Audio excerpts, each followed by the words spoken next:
Students, कैसे हो? मैं संदीप शर्मा और आप देख रहे हो हमारा YouTube channel DAV public school, जिस पे आपका स्वागत है। तो बच्चों, आज अपन एक नया टॉपिक पढ़ेंगे जो अपन फिजिक्स में यूनिट नंबर 6 स्टार्ट कर रखी है, जिसका नाम था आपका ऑप्टिक्स। और उस ऑप्टिक्स में आज का जो टॉपिक है, उस टॉपिक का नाम है रिफ्रैक्शन ऑफ लाइट, या इसी को कह देते हैं प्रकाश का अपवर्तन। तो सबसे फर्स्ट तो आता है कि सर ये रिफ्रैक्शन ऑफ लाइट होता क्या है। तो रिफ्रैक्शन ऑफ लाइट का मीनिंग क्या है कि when light rays travelling in a medium are incident on a transparent surface of another medium, they are bent as they travel in second medium, is called refraction of light. तो देखो, इसमें सबसे first तो आपके पास एक word आया है medium. तो आपको ध्यान रखना कि जो मीडियम है वो आप दो तरीके से क्लासिफाई कर सकते हो। फर्स्ट जो मीडियम है उसको नाम दिया जाता है आपका रेयर मीडियम। सेकंड जो मीडियम है उसको नाम दिया जाता है आपका डेंसर मीडियम।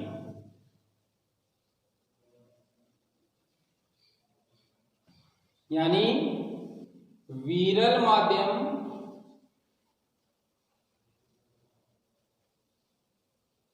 और सेकंड कहलाता आपका सघन माध्यम।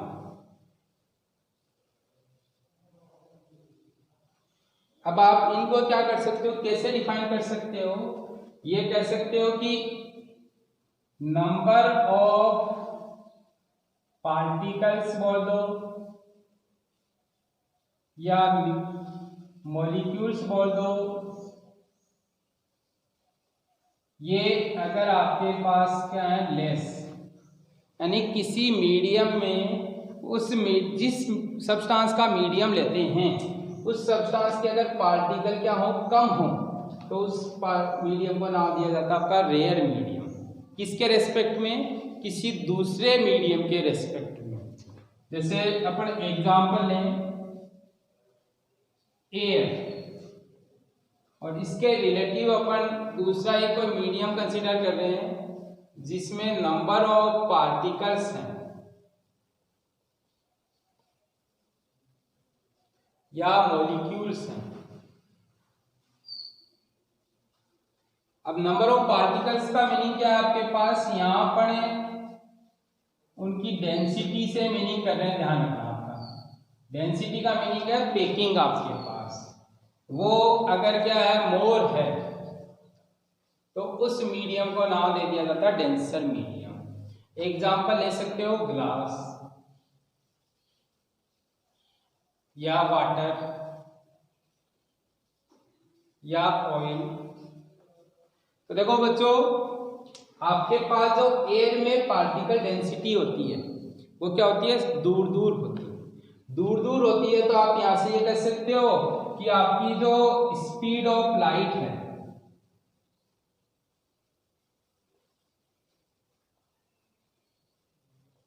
वो क्या मिलेगी? आपको ज्यादा मिलेगी। और यहां जो आपकी स्पीड ऑफ लाइट है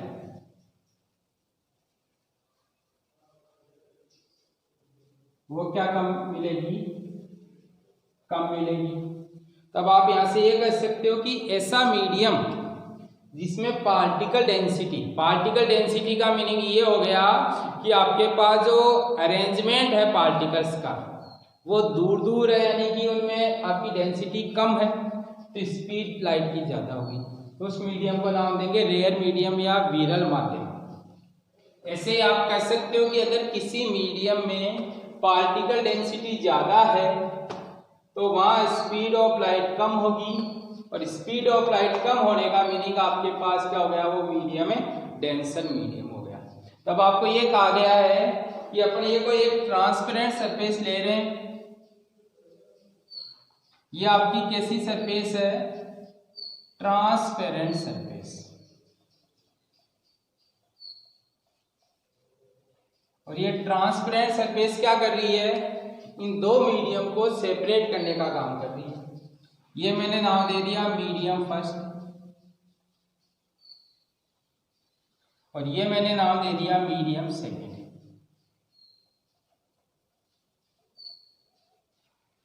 अब आपको ये बोला गया है कि कोई लाइट रे है वो किसी ट्रांसपेरेंट सरफेस पे इंसिडेंट हो एक मीडियम से दूसरे मीडियम में जाते टाइम पे। तो ये मैंने जैसे इस पे कोई लाइट इंसिडेंट कराई पी क्यू। अब अगर ये सरफेस नहीं होती तब तो ये लाइट ऐसे जाती है आपकी सीधी,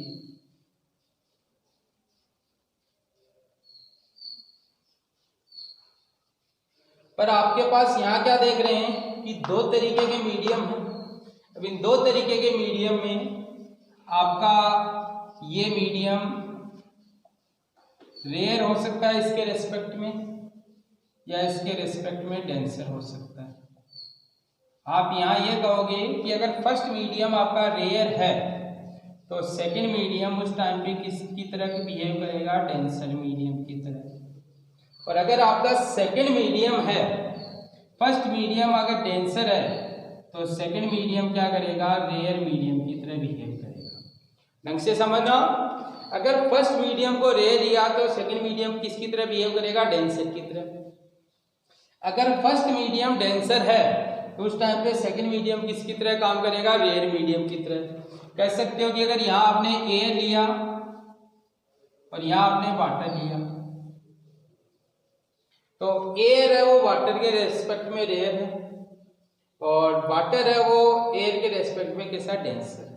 या इसका अपोजिट करें कि फर्स्ट मीडियम में वाटर लूं तो सेकंड मीडियम मेरा क्या लेना पड़ेगा, अपन को एयर लेना पड़ा। इस तरीके से आपको ये बोला जा रहा है कि अगर कोई लाइट रे, ये PQ आपके पास क्या है, इंसिडेंट रे है,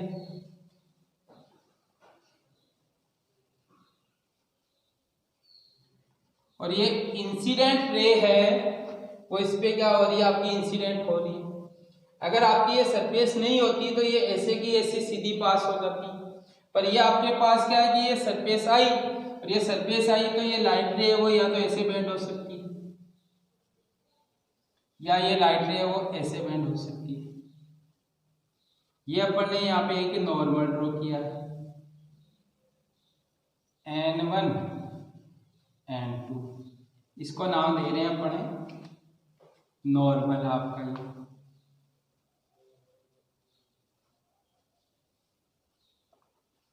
तो रिफ्रैक्शन ऑफ लाइट ये कहता है कि कोई लाइट रे किसी सरफेस पे इंसिडेंट हो और वो अपनी डायरेक्शन से क्या हो जाती है, बेंड हो जाती है।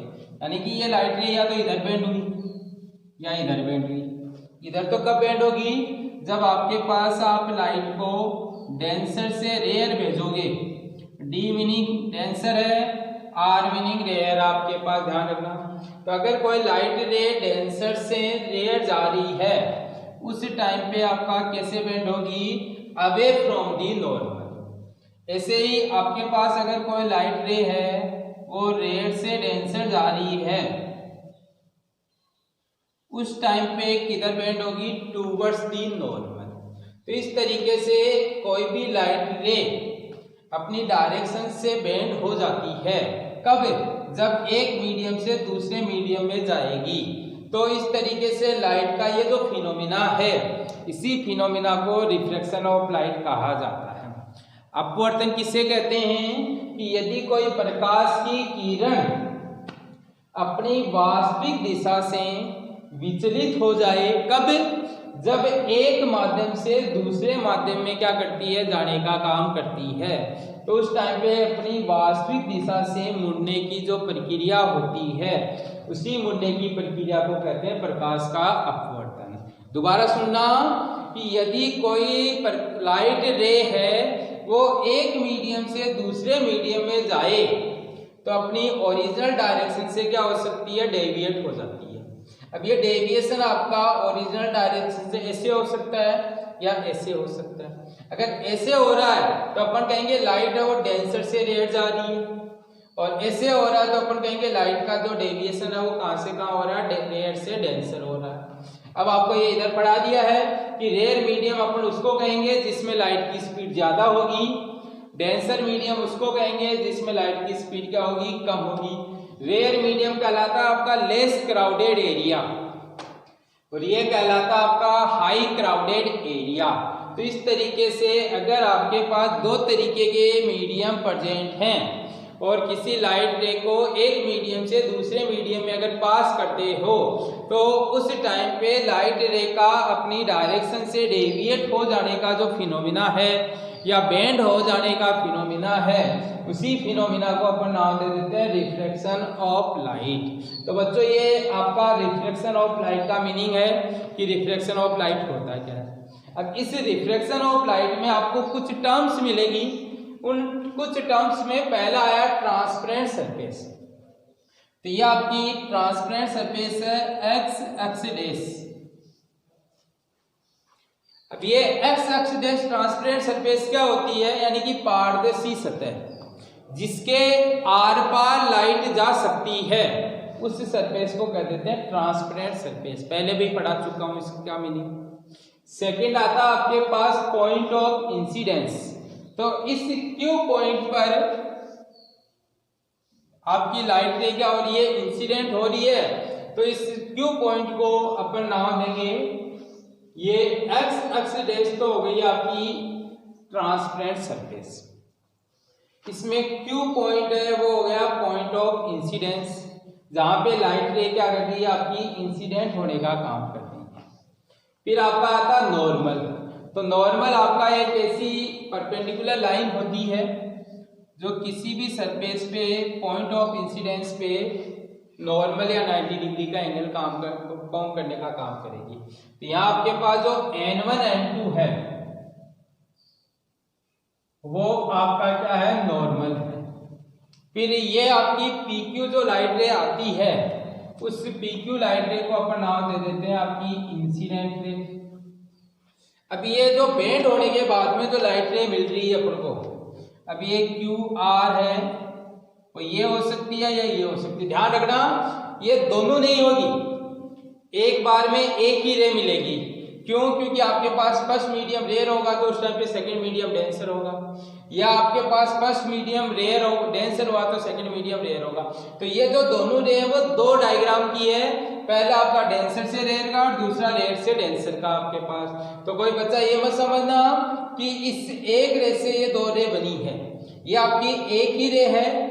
ये एक रे आपके पास एक ही रिफ्लेक्टेड रे प्रोड्यूस करेगी। अब वो आपकी ये हो सकती है, ये हो सकती है, वो डिपेंड करेगा आप कौन से मीडियम से कौन से मीडियम में भेज रहे हो। अगर डेंसर से रेयर भेज रहे हो तो ये होगी, और अगर लाइट को रेयर से डेंसर भेज रहे हो तो ये होगी आपके पास। तो आपके पास ये जो QR है ये कौन सी रे है, रिफ्लेक्टेड रे है। यहां आपके पास एक एंगल बन रहा है I, इस एंगल को नाम दिया जाता है एंगल ऑफ इंसिडेंस। यहां आपके पास सेकंड एंगल बन रहा है ये, या ये हो सकता है, दोनों में से कोई सा भी हो सकता है। तो ये जो R है, इस R को नाम दिया जाता है एंगल ऑफ रिफ्लेक्शन। फिर आपके पास ये एक प्लेन आ रहा है ये वाला,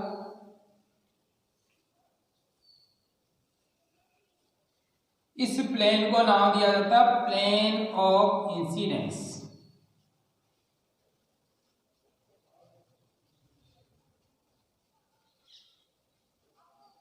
जिसमें आपकी इंसिडेंट रे, नॉर्मल और ट्रांसपेरेंट सरफेस लोकेटेड होगी। और ये जो इधर का प्लेन है इसको नाम दिया जाता है प्लेन ऑफ रिफ्लेक्शन।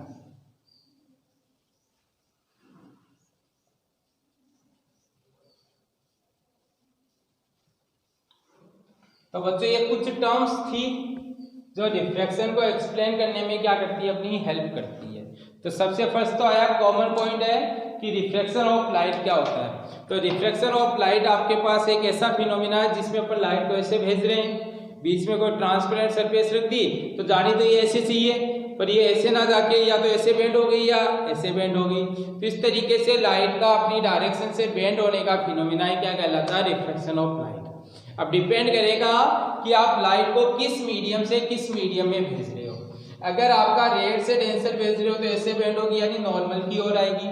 और अगर डेंसर से रेयर भेज रहे हो तो कहाँ से कहाँ जाएगी, आपका नॉर्मल से दूर जाएगी आपके पास। तो ये हो गया आपके पास रिफ्लेक्शन ऑफ लाइट का मीनिंग। ये रिफ्लेक्शन ऑफ लाइट से रिलेटेड कुछ टर्म्स हैं जो अपन को क्या होनी चाहिए, पता होनी चाहिए आपकी।